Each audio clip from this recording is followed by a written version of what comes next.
नमस्कार। Super India news TV में आपका स्वागत है। मैं हूँ राजेश आर्य। आइए देखते हैं आज का विशेष समाचार। विशेष दर्जे की मांग।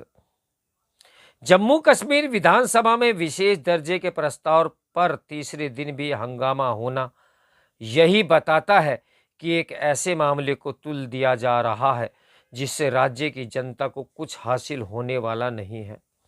नेशनल कॉन्फ्रेंस सरकार ने विशेष दर्जे राज्य के दर्जे की मांग वाला प्रस्ताव पारित कराते समय यह स्पष्ट नहीं किया कि उसका आशय क्या है। ऐसा शायद जानबूझकर किया गया ताकि इस आरोप से बचा जा सके कि उनकी सरकार अनुच्छेद 370 और 35A की वापसी चाहती है, लेकिन इसके चलते उसे भाजपा विधायकों की आपत्ति का सामना करना पड़ा और पीडीपी एवं निर्दलीय विधायकों की नाराजगी भी झेलनी पड़ी। इसी के चलते विधानसभा में लगातार हंगामा हुआ। अच्छा होता कि प्रस्ताव में ये स्पष्ट किया जाता कि विशेष राज्य के दर्जे का मतलब क्या है। ये एक प्रश्न है।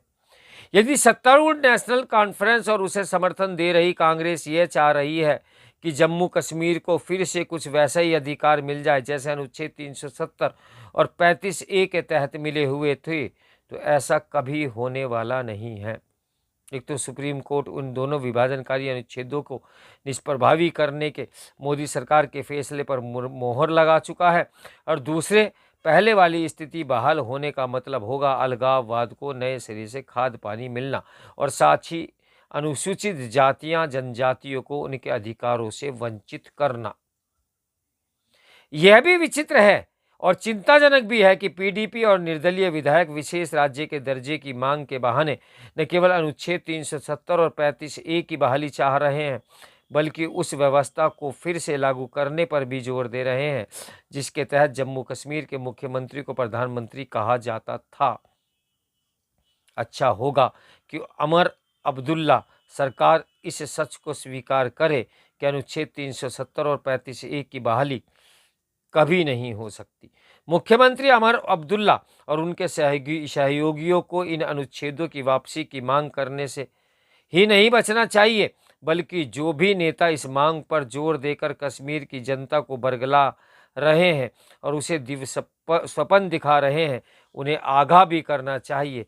इसलिए और भी क्योंकि उससे अलगाववादी और पाकिस्तान प्रस्त तत्वों को ही सक्रिय होने का अवसर मिलेगा। इसके नजरिए यानी नतीजे अच्छे नहीं होंगे।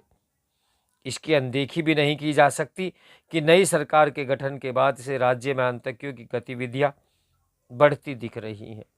जम्मू कश्मीर सरकार इसके पहले राज्य के दर्जे की बहाली की मांग करने वाला प्रस्ताव भी पारित कर चुकी है। इस प्रस्ताव को उपराज्यपाल ने केंद्र सरकार को प्रेषित कर एक सकारात्मक संदेश देने के साथ यह भी रेखांकित किया कि हालात अनुकूल होने पर इस मांग को पूरा किया जाएगा। ऐसे में उमर अब्दुल्ला सरकार के लिए बेहतर यही है कि वह हालात अनुकूल बनाने पर विशेष ध्यान दे, न कि राजनीति करने पर। तो मेरे साथ बने रहें सुपर इंडिया न्यूज़ टीवी के ब्रेकिंग न्यूज़ के लिए। नमस्कार, मैं हूं राजेश आर्य।